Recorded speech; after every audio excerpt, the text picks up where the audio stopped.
Hey there everybody, redxparasite here, and welcome back to Let's Play Metroid Prime 3. In the last episode, we finished assembling the Phazon bomb. So in this episode, we're going to be talking to the Aurora unit to figure out just what we're going to do with it. Well, we know that we're going to drop it, on the shield, but more specifically, how we're going to do that. So luckily, we're right here next to the AU chamber. That's where we left off last time. So let's talk to the Aurora unit. We are now ready to execute the final stage of our plan. Place the bomb in the cargo hold of the Spire pod, and then return here. Okay, so we're going to be putting it in the Spire pod, which the game designers were smart, and I want to check to make sure that I'm going in the right direction. Yep. And the Spire pod is not too far away from here, so luckily we won't have to go all that far to deposit the bomb. Okay, we're gonna have to take this. I've tried screw attacking across to the Spire. It doesn't work, it's too far. So let's use our ship grapple and drop it.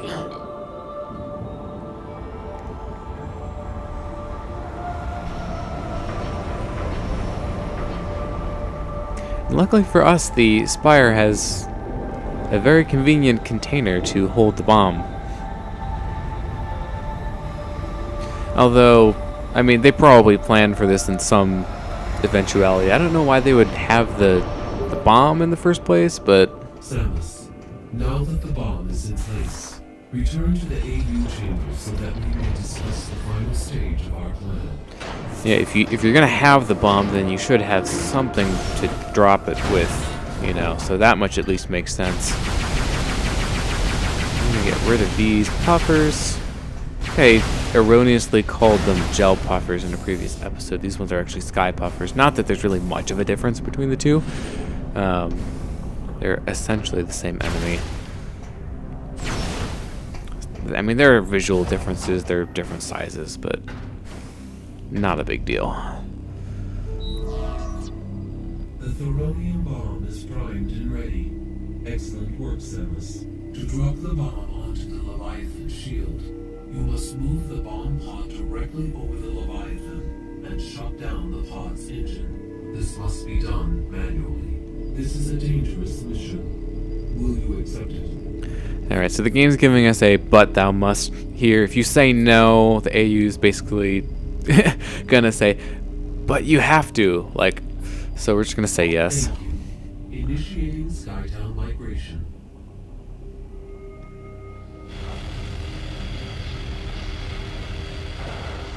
This is actually a really cool thing that it does here. So Skytown, for us, is a static area. Obviously the pods aren't moving around in relation to each other, but that doesn't mean the whole facility itself can't move. So I think that's a really cool thing that they're doing here. I mean, they didn't have to do it. They could have just put Skytown closer to the bomb. As close as possible to the Leviathan shield, and then deploy the bomb pod. Do you understand what you were supposed to do, Samus? No. After shutting off the engines, use the escape capsule to return here. Skytown migration complete. You must now proceed to the bomb pod. We will release the cables once you're in position. We regret this mission places you in mortal danger, but there are no other options. Good luck. Well, I mean, Samus is facing mortal danger on a daily basis, being a bounty hunter and all, so it's not like this is anything really new to her. But I do think the whole oh wow, I wasn't expecting to land on that ledge. I do think the whole sequence with the Phazon bomb here is cool. Definitely a departure from the way that the first area worked, where once you got both of the shields down, you just kind of flew directly to the seed.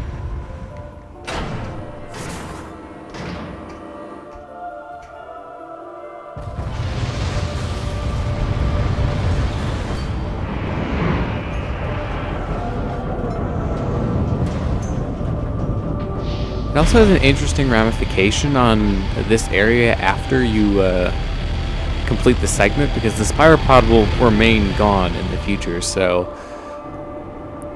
it changes the map.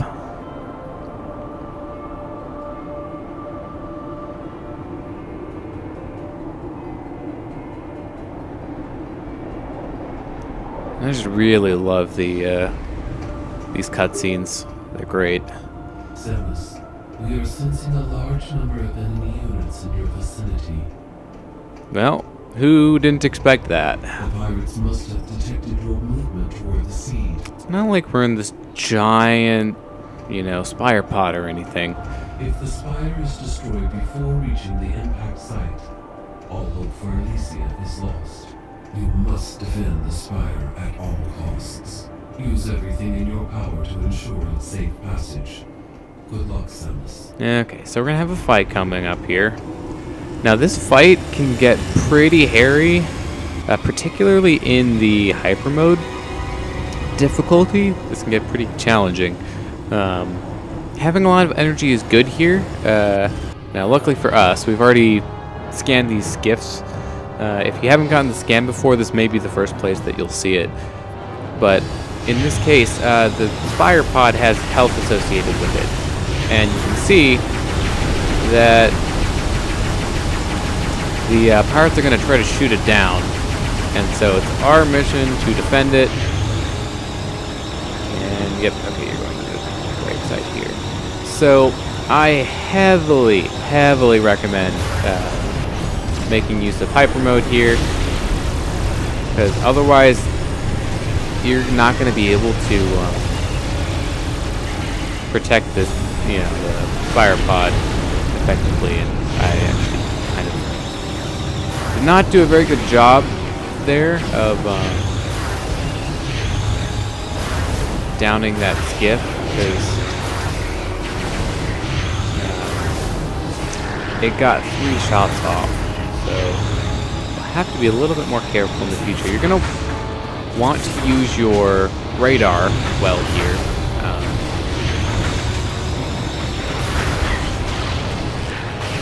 Because it will help you keep track of where all the enemies are, particularly if there's...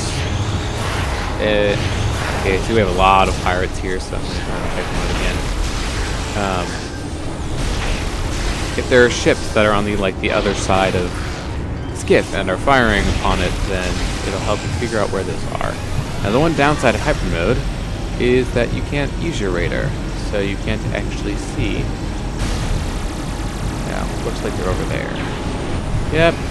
Hey, how would you like have a charged hyper mode shot to your face?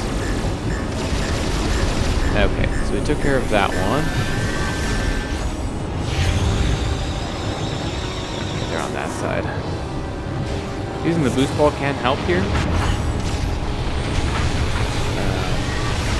One thing that you can do, it's a bit difficult in this situation, is if you can destroy those ATCs before the pirates can jump out, you will kill the pirates inside, but it is a bit tricky to do since they're not really facing you, so it's hard to get a clean shot on the fence, and that's the weak point.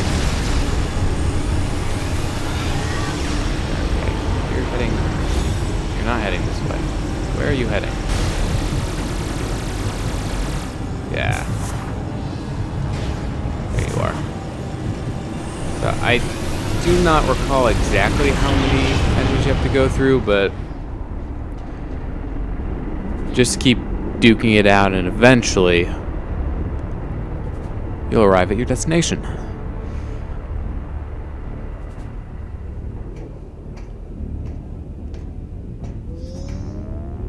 And a little cool detail here is you can see we were actually still in hyper mode when the cutscene activated, so our gun was still in hyper mode in that cutscene. The game does kick you out of it though afterwards. Initiated. Deploying emergency escape pod. Okay, so we've deactivated the engines. Now we're going to escape. Escape pod malfunction. Opening repair access tunnel. Or we would if the escape pod actually worked. So this is a time segment. There is isn't a visible timer, but you'll get audio announcements every minute. I think you have 4 minutes to do it in total. I've never taken more than like half the time. So what we're going to have to do is weld some panels again. And this is where they get particularly tricky. Especially since the whole, you know, thing we're on is shaking. So I think you have to do 3 in total. Engine shutdown in 4 minutes. There we go, there's the 4-minute mark. That's 2. Here's the last one.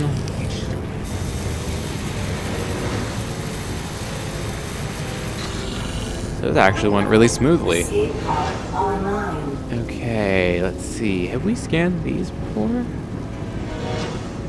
Yes, we have. So they are steam spiders. Okay, they can be a minor nuisance, but you don't have to fight them. In your best interest not to, especially if you're low on time. So let's make our way to the escape pod and actually escape this time.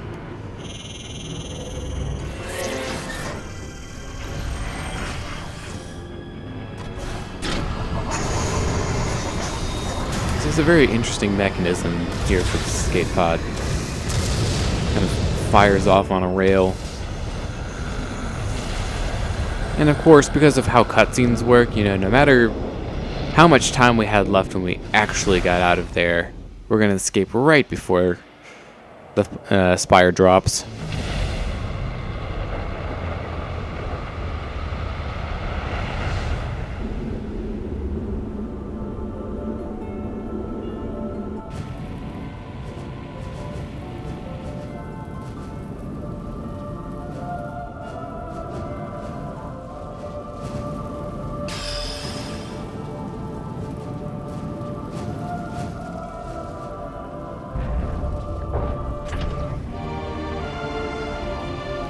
So, we have completed our objective of getting rid of the shield. The plan worked. So, in case you were wondering Its impact resulted what in this the tower here was destruction for, of the Elysian Shield, and the seed is now exposed. that's what it's for. And this only ever gets used once, so. Fly there and destroy it. But now our objective, of course, is to fly to the seed and destroy it, which we will be doing immediately. We have nothing else to do here on Elysia. The nice thing is that this puts us right next to one of the ship landing spots, so they definitely thought this area through pretty well in terms of making it convenient for the player. Data received. So we will save and enter our ship here, because we definitely exhausted quite a bit of our energy there on that fight. Now just entering your ship will replenish your health, but of course we want to save too, because we have a big boss coming up.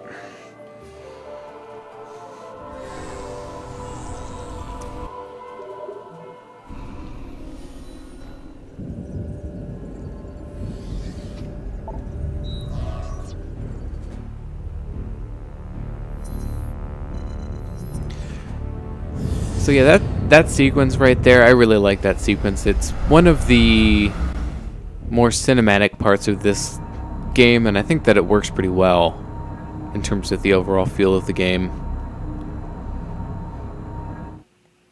You know, plus it's also really stressful, especially on hyper mode. But we're going to be making our way into the seed. And this boss is interesting. It's in certain ways more straightforward than Moganar was. I don't think we have any new skins in here. I'm going to double check. Oh no, we do. Cool. These are Phazon leeches, non-aggressive scavenger that feeds on wounded and dead bioforms. Phazon leeches thrive on the bioenergy drained from weakened and dead prey. They often roam in groups, leaving behind toxic trails as they slide across terrain in search of sustenance. Their bodies are soft and unprotected, making them easy targets to dispatch. So, we'll get into the boss, though. We'll have plenty of time to talk about it. So, blocking our way here are these things, and of course I didn't actually hit all 5 of them. You need to hit them simultaneously in order to destroy it. Of course, the seeker missiles, being as finicky as they are, don't always work properly. So I think we only have 2 of them to do. Come on. I think there are only 2 of them to deal with this time. The developers took pity on you and made things a little easier.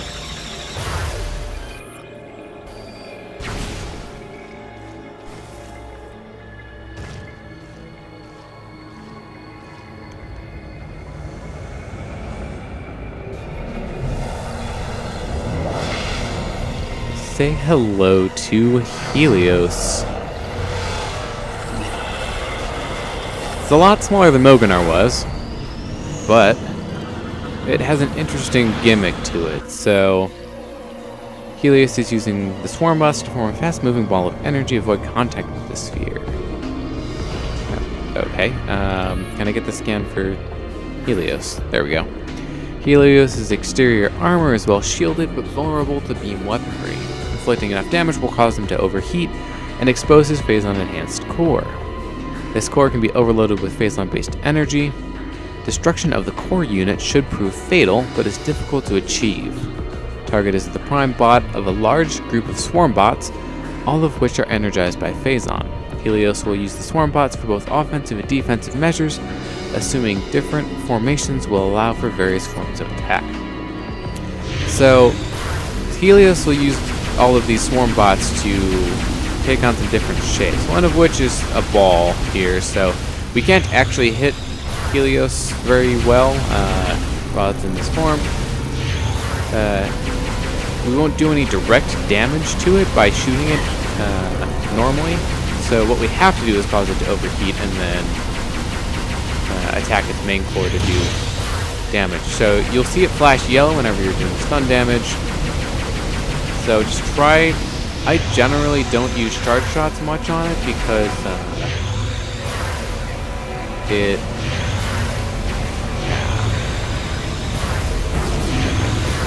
I'm trying not to lock onto it. I just want to keep my feet straight for this attack. But I don't use charge shots on it because they're harder to land, so I generally just try to mash. For that attack, all you need to do is shoot the ones that it's activating before they launch something at you.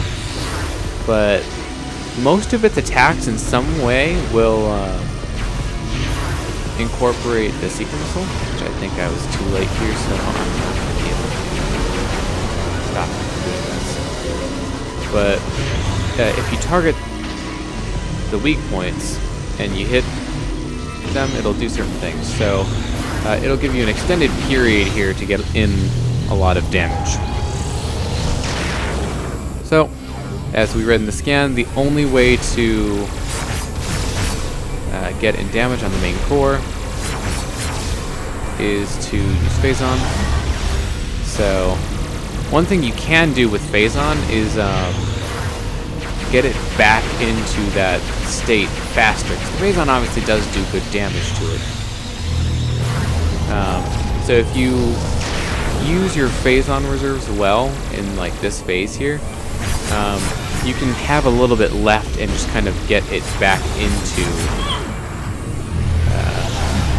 that quickly. Like right here, I'm just going to hit it with a lot of Phazon attacks before it anything. So, oh, I actually don't think I've gotten sucked up into that attack before, like ever. So it's going to go into this tornado, and if you just go into Morph Ball, you can boost away from it pretty easily. It's really not too much of a threat to you in biped form either. Mostly because it just moves so slowly. But it is taking a while. Alright, anytime you want to stop this.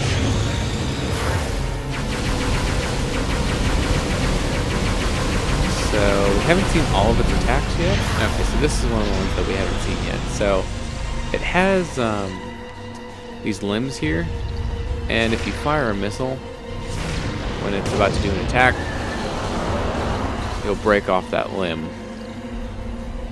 And I think all you need to do is actually just take off both of its legs. The arms don't really matter.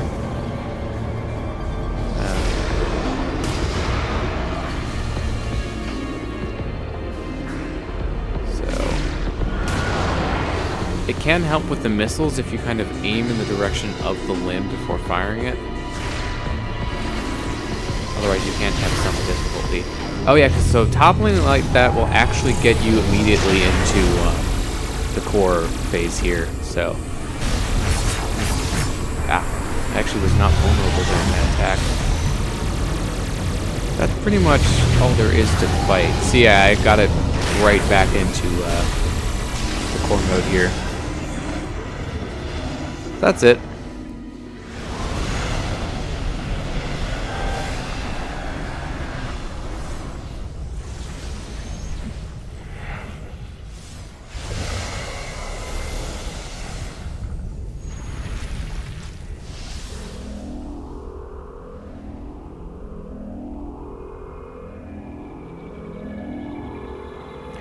And we have ourselves here another hyper upgrade. This is the Hyper Missile. So, I haven't tried to do this in the past, but if you try to use missiles while in hyper mode, it just won't work. Until you get this.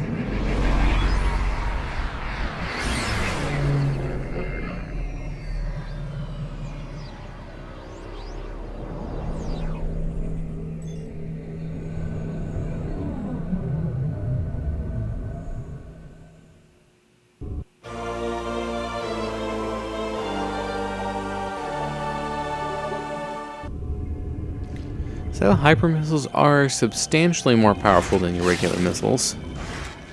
And of course, there are certain things that only hyper missiles can destroy, which include these growths.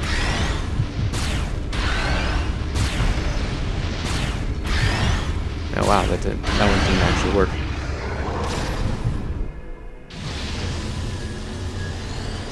They're definitely a welcome tool in our arsenal. Will make hyper mode even more versatile.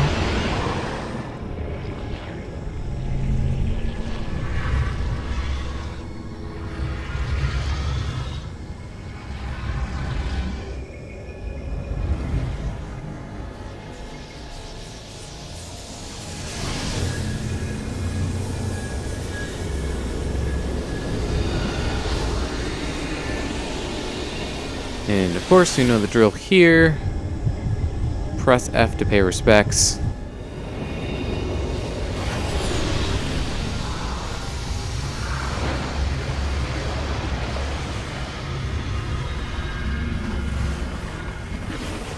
And that is another seed down.